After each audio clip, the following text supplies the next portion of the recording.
دا چې لیکلي د بعضې خلکو سترګې داسې ناګانه خوځي راخوځي کله خیر کله کسه چې مصیبت راتلونکې دی. نه دا د مصیبت راتلونکو د خوشحالۍ نښې نه دي.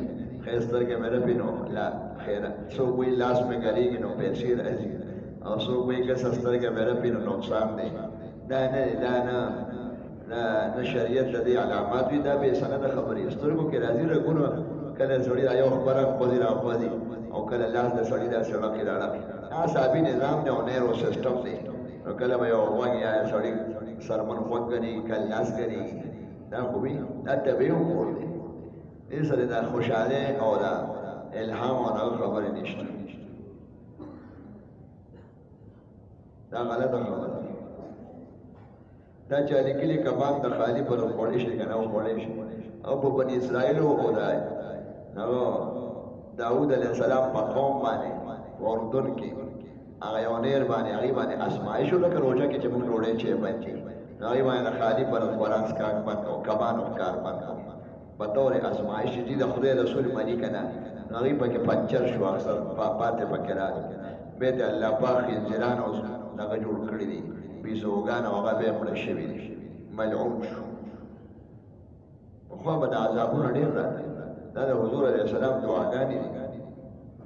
صحابه چې پریشانه شو چې یاجوج ماجوج خبرې واورېدې، نو وربه چې دا دومره ډېر دي چې خدای پاک به دا تعداد د دې نه پوره کوي. صحابو سره غم شو چې موږ به خو ډېر پکې دوزخ د خدای مکه یو کس چې په زرو کې ځي نو بیا خدای خوا ډېر شو، نو دا به کم یو وي. ورته وایي زما دا خواهش دی او زما دا ارزو ده چې تاسو څلورمه حصه جنت ته به ځئ. صحابه کرام ډېر خوشحاله شو. ټول جنتیانو کې څلورمه حصه. صحابه خو دومره نه وو که نه، یو څو زره وو، اخر کې 1 لاک نه سره پاسه زیات شو، دومره نه دي. ورته وایي تاسو به څلورمه حصه جنتیان یې. نو بس خوشحاله شو، الله اکبر یې ووایي. بیا حضور علیه السلام نور هم خوشحاله کړ، وایي زما دا خواهش دی، هغه مې غواړي، خدای پاک مې پوره کوي چې تاسو دغه نیمه د جنتیانو بشئ. بیا نور خوشحاله شو، الله اکبر وی د خوش الله دې لوی د خدای کرم ډېر زیات دی.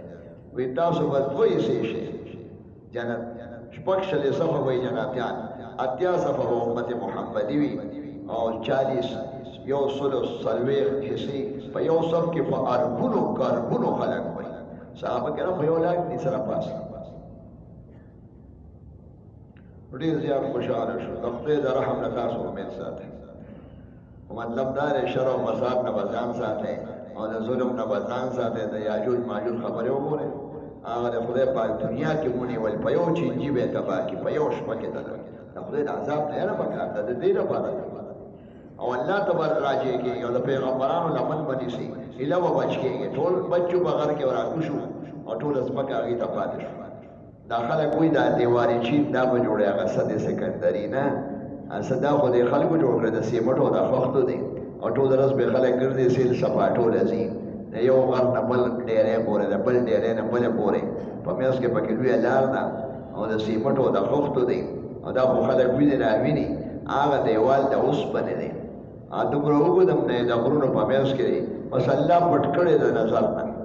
او یا برواني هغه زمانه کې به دا خدای راښکاره کړي. دا نه دی، هغه د اوسپنې او د تانبې دی، او دا د سیمټو د خښتو دی، دا یو نه دی. د هغې نه خو یاجوج او ماجوج خاص قوم دی، هغه پټ دی.